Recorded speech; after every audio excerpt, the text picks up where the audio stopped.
My wife yelled, at 4 a.m., "Stop interrogating me, you don't own me." I replied quietly, "You're right." That was the last conversation we ever had. I left that same night. 6 years later, she showed up at a hospital for a routine appointment and froze when the nurse asked if she knew me. I'm 36 now, single, and I work as a physician assistant in a busy urban hospital.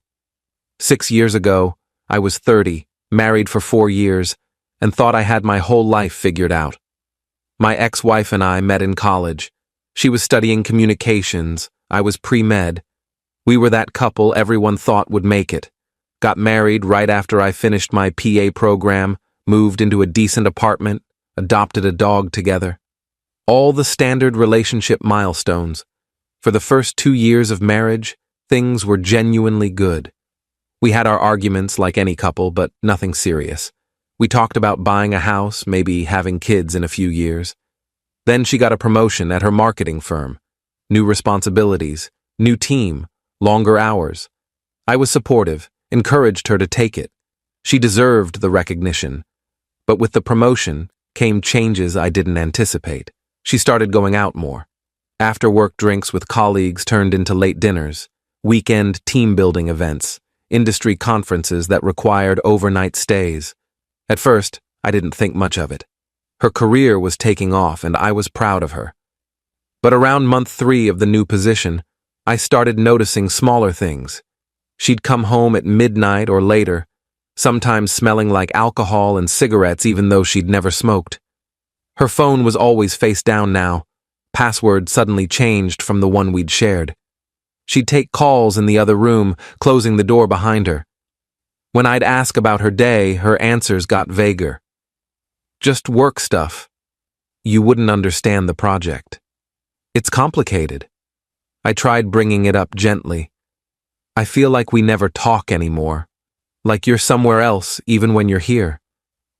She'd get defensive immediately. I'm working hard. Sorry if that's not enough for you. I'm not saying it's not enough. I'm saying I miss you, miss us. Maybe if you weren't so needy, we'd be fine. That word stung. Needy. For wanting to spend time with my wife, for wanting to know what was going on in her life. The pattern continued for months. I'd stay up waiting for her to come home. She'd stumble in after midnight, brush past me without a word, and lock herself in the bathroom for 20 minutes. Some nights, she wouldn't come home at all, texting me around 2 a.m. that she was crashing at a colleague's place because she'd had too much to drink. I wanted to believe her. I really did. But my gut kept screaming that something was wrong. About 8 months into her promotion, I couldn't take it anymore. It was a Friday night, almost 4 a.m., and she still wasn't home. She'd texted at 11 saying she'd be late. Then nothing for 5 hours. No response to my calls or messages. She finally walked in at 3:47 a.m. I was sitting in the living room, couldn't sleep, had been pacing for hours. "Where were you?" I asked, trying to keep my voice level. "Out with the team, I told you. You said you'd be late, not that you'd be gone all night." "It's not all night, it's barely 4. You couldn't text, couldn't call?" She dropped her purse on the counter, kicked off her heels. "My phone died." "You couldn't borrow someone's phone? You couldn't find a charger?" Oh my God, here we go with the interrogation. "I'm not interrogating you. I'm asking why my wife didn't come home or communicate for 5 hours." "Because I was having fun. Because I was actually enjoying myself for once instead of coming home to this." "To what? To your husband who's worried about you." She laughed, bitter and sharp. "Worried, right. You mean controlling. How is wanting to know if you're safe controlling? You always do this. You always make me feel guilty for having a life outside of you. You sit here waiting for me like some pathetic—" She stopped herself. "Like some pathetic what?" "Nothing. Forget it." "No, say it. You were going to call me something, so say it." "You're suffocating me," she yelled. "Every day it's, where are you? What are you doing? When are you coming home? I can't breathe. I ask you those things because you're never here anymore. Because you've changed completely, and won't talk to me about what's going on. Nothing is going on. I'm working. I'm building a career. I'm sorry if that's not exciting enough for you. Is there someone else? The question hung in the air. She went completely still. What did you just say? I asked if there's someone else. Are you seeing someone? Her face twisted into something between rage and disgust. Unbelievable. You're actually accusing me of cheating? I'm asking, there's a difference. No, you're accusing. You're standing here at 4 a.m. acting like you own me, like I owe you an explanation for every second of my day. Stop interrogating me. You don't own me. I felt something break inside me. Not dramatically, not with anger. Just a quiet snap, like a thread that had been stretched too thin for too long. You're right, I said quietly. I don't own you. I never wanted to. I just wanted a partner who cared enough to come home, or at least call. She stared at me, and for a second, I thought she might say something real, might actually talk to me like we used to talk.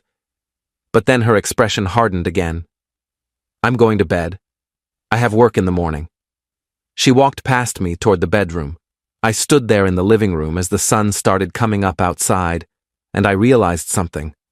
I was done. Not angry done, not revenge done. Just exhausted, empty done. I went to the bedroom while she was in the bathroom, packed a duffel bag with clothes, toiletries, my laptop, grabbed my work badge and keys, walked out while she was still behind the locked bathroom door. I didn't leave a note, didn't send a text, just left. Update 1, I crashed at a friend's place that first night, slept for maybe 2 hours. Woke up to 17 missed calls and about 30 texts from her. They followed a predictable pattern. First few, where did you go? Are you serious right now? You're being ridiculous. Middle batch, okay, you made your point. Come home so we can talk. I'm sorry I yelled, but you can't just leave like this. Final ones, fine, be that way, see if I care. I didn't respond to any of them. My friend, who I'd known since undergrad, made coffee and asked what happened. I gave him the short version. He'd met my wife a few times at gatherings, always said she seemed nice but distant. You think she's cheating? He asked. Yeah, I do. You want to know for sure? I thought about it. Did I? Would it change anything? I'd already left. Already decided I was done. Did I need confirmation to justify it? No. I said finally. It doesn't matter. Even if she's not, she's already gone. The person I married checked out months ago. I stayed with my friend for a week, then found a studio apartment closer to the hospital where I worked. Filed for divorce 2 weeks after I left. The papers were served to her at work, which I didn't intend but couldn't control. She called me immediately after being served. I actually answered that time. Are you kidding me right now? Her voice was shrill, panicked. You're divorcing me? Over one fight? Over months of you disappearing. Over you treating me like I'm the problem for caring. Over whatever you've been doing that you can't talk to me about. I haven't been doing anything. Then why couldn't you come home? Why couldn't you answer your phone? Why did you lock yourself in the bathroom for 20 minutes at 4 a.m.? Silence. That's what I thought, I said. If you do this, we're done. Forever. You understand that? That's kind of the point of divorce. You'll regret this. When you're alone and you realize you threw away 4 years of marriage over your own insecurity, you'll regret it. Maybe, but I'll regret staying more. I hung up. She tried calling back multiple times. I blocked her number. The divorce was finalized 4 months later. She didn't contest it. Didn't fight for anything. We split our minimal assets. She kept the apartment lease. I took the dog since she'd never really bonded with him anyway. Clean break, legally speaking. But emotionally, that took longer. Update 2. Over the next 2 years, I threw myself into work, picked up extra shifts, volunteered for the worst schedules, took on additional training. The hospital became my life. It was easier than dealing with the aftermath of a failed marriage, Easier than dating, easier than examining what I could have done differently. I heard through mutual friends that she'd moved on quickly. Started publicly dating someone from her office about 3 months after the divorce was final. They got engaged within a year. I felt nothing when I heard that. Not anger, not vindication, nothing. Just a distant sense of, yeah, that tracks. I dated sporadically. Nothing serious. First date conversations always eventually led to, so why did your marriage end? And I never had a good answer that didn't make me sound bitter or her sound terrible. Usually just said we grew apart, which was true enough. The hospital kept me busy. I worked my way up to a senior PA position, got involved in training new staff, found purpose in the work. Patients don't care about your personal life. They just need you to be competent and present. I could do that. By year 4 post-divorce, I was in a good place. Had a routine, had work I cared about, had friends I saw regularly. Wasn't looking for a relationship, but wasn't opposed to one either. Just existed in this comfortable, stable middle ground. Then year 6 happened. Update 3. It was a Tuesday afternoon, routine clinic day. I was seeing patients in the hospital's outpatient care center, working through a typical schedule. Post-op follow-ups, medication adjustments, nothing unusual. The nurse called me over around 2 p.m. Got a walk-in who needs a quick BP check and clearance form signed. Can you squeeze her in? Sure, put her in room 3. I grabbed the tablet with her intake forms, glanced at the name, and felt absolutely nothing. It was a common enough name. Didn't even register. Walked into the exam room, eyes on the tablet, reading through her information. Hi, I'm just going to check your blood pressure real quick and... I looked up. She was sitting on the exam table, frozen, face completely white, staring at me like she'd seen a ghost. I felt my brain short-circuit for about 3 seconds. Then professional training kicked in. I kept my expression neutral, my voice even. Good afternoon. Let's get your vitals. She found her voice, shaky and small. I didn't know you worked here. 6 years now. The nurse came in, cheerful and oblivious, wrapping the blood pressure cuff around her arm. You two know each other? I met my ex-wife's eyes. Let the silence stretch just long enough to be uncomfortable. We used to, I said finally. The nurse, bless her, picked up on the tension and hurried through the reading. 120/78, nice and normal. I'll let you finish up. She left. The door closed. We were alone in the small exam room. My ex-wife spoke first. I had no idea you worked here. My doctor's office is in this building, and they said I could get the clearance form done downstairs instead of making another appointment. It's fine. I can sign off on this. How have you been? I almost laughed at the absurdity of the question. 6 years of silence, and that's what she leads with. Good. You? I'm okay. I got married, had a baby. That's actually why I need this form, for the daycare enrollment. I nodded, still processing. She was married, had a kid, moved on with her life completely. Congratulations, I said, and meant it. No sarcasm, no bitterness, just a flat statement of acknowledgement. She looked like she wanted to say more, kept opening her mouth, then closing it. Finally, I'm sorry. For how things ended, for how I treated you. I set down the tablet. Okay. That's it? Just okay? What do you want me to say? It was 6 years ago. We're different people now. I know, but I've thought about reaching out so many times, thought about apologizing. I was terrible to you. You deserved better. Yeah, I did. She flinched at that. I was seeing someone. The whole time, those last few months. You were right. I picked up the tablet again, started filling out the form. I know. How did you know? Because I'm not an idiot, and because you just confirmed it. He's not... I didn't marry him. That fell apart about a year after we divorced. I married someone else, someone better. Good for you. Are you seeing anyone? That's not really relevant to this appointment. She went quiet. I finished the form, signed it, printed it from the wall-mounted unit. You're all set. Form's good for 90 days. She took it, hands shaking slightly. Thank you. I moved toward the door, professional smile in place. Take care of yourself. Wait. I stopped, hand on the door handle. Can we talk? Actually talk. Maybe get coffee or something.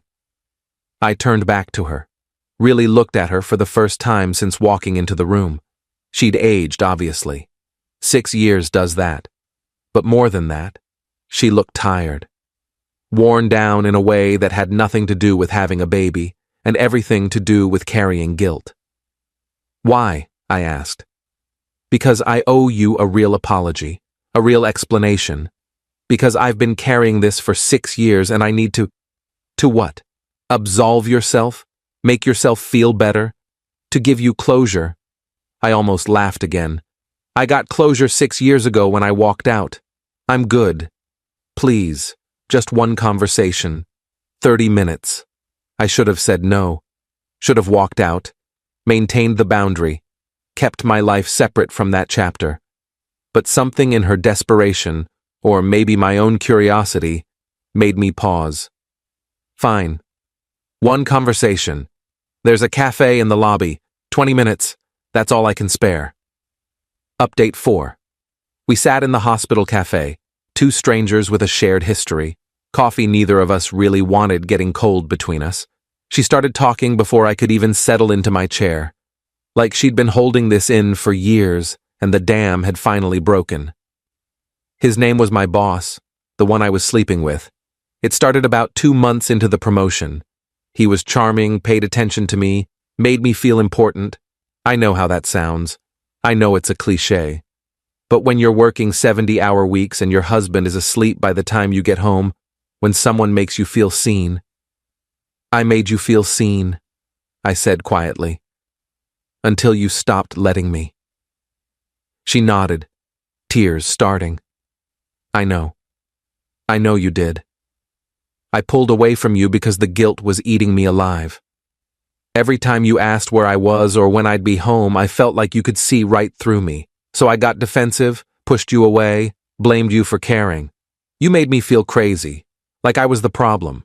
You were never the problem. I was. I was selfish and cowardly, and I destroyed the best thing I had because I was too weak to just be honest. I sipped my coffee, let her continue. That night, the 4 a.m. fight, I'd been with him. We'd had this big industry event, and afterward a group went to a hotel bar. Everyone else left around midnight. We stayed, went up to his room. I'd been lying to myself for months that it was just emotional, just friendship. But that night, I don't need the details. Right. Sorry.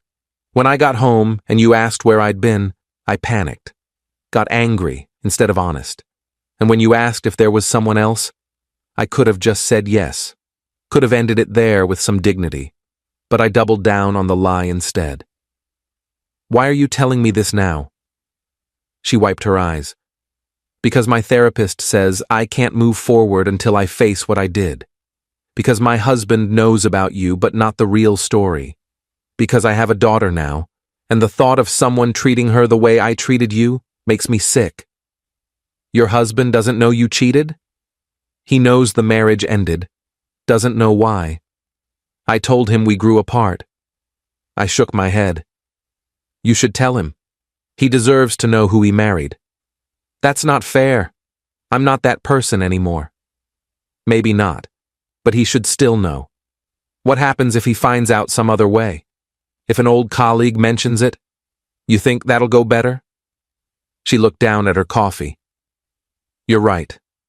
I know you're right. We sat in silence for a minute. I checked my watch. I need to get back. Thank you for listening. I know I don't deserve it. I stood up.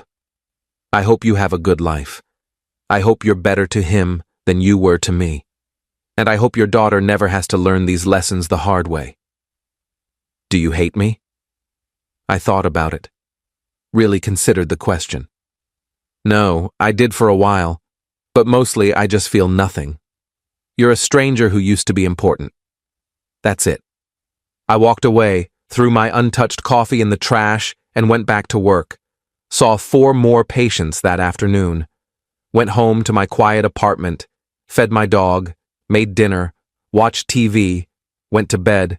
Normal, stable, uncomplicated. Final update. That was 8 months ago. Haven't seen or heard from her since. Don't expect to. The hospital's big enough that we'd have to try to run into each other again. I did some thinking after that conversation, talked to my own therapist about it, processed the whole thing, realized that as much as she'd hurt me 6 years ago, I'd genuinely moved on. Seeing her again didn't reopen old wounds, just reminded me why I'd left in the first place. I started dating someone seriously about 4 months ago. Met her through a friend, she's a teacher, has her own life and interests. We see each other twice a week, text daily, take things slow. She knows about the divorce, knows the basic story, doesn't push for details I'm not ready to share. Last week she asked if I'd ever consider getting married again. I told her honestly, maybe with the right person, but not for a long time. She said that was fair, that she felt the same way. No pressure, no rush, just 2 people figuring it out together. That's what it should have been the first time. 2 people figuring it out together. Not one person lying and the other person slowly losing their mind trying to hold it together. I heard through the same mutual friend network that my ex-wife did tell her current husband about the cheating. He apparently took it hard, they went to couples counseling, and they're working through it. I genuinely hope they make it. Hope she learned something from what she did to both of us. The dog is still with me, 13 now, gray around the muzzle, but happy. Best part of that marriage, honestly. Work is still good, still fulfilling, still keeps me busy enough that I don't spend too much time dwelling on the past, and that's really the end of it. Sometimes the closure isn't dramatic. Sometimes it's just a 20-minute conversation in a hospital cafe where you realize the person who destroyed you doesn't have any power over you anymore. Where you can look at them and feel nothing but mild curiosity and relief that you got out when you did. She wanted absolution I couldn't give her, wanted me to say it was okay, that I forgave her, that we could part as friends. But I don't owe her that. Don't owe her anything. The fact that I don't hate her is gift enough. I left 6 years ago at 4 a.m. with a duffel bag and a broken heart. Walked out on a marriage that was already over. Best decision I ever made. Not because it led to some amazing transformation or revenge plot or perfect new life, but because it led to peace. To waking up every morning not wondering where my partner was or if they were lying. To building a life that's genuinely mine, not a carefully maintained performance for someone who stopped caring. That's the lesson, I guess. Sometimes you don't get dramatic closure. Sometimes you just get to walk away and build something better. And 6 years later, when the ghost of your past shows up in an exam room, you get to look at them and realize you're completely fine. That they're just another patient needing a form signed. That the person who once had the power to devastate you is now just someone you used to know. And that's enough.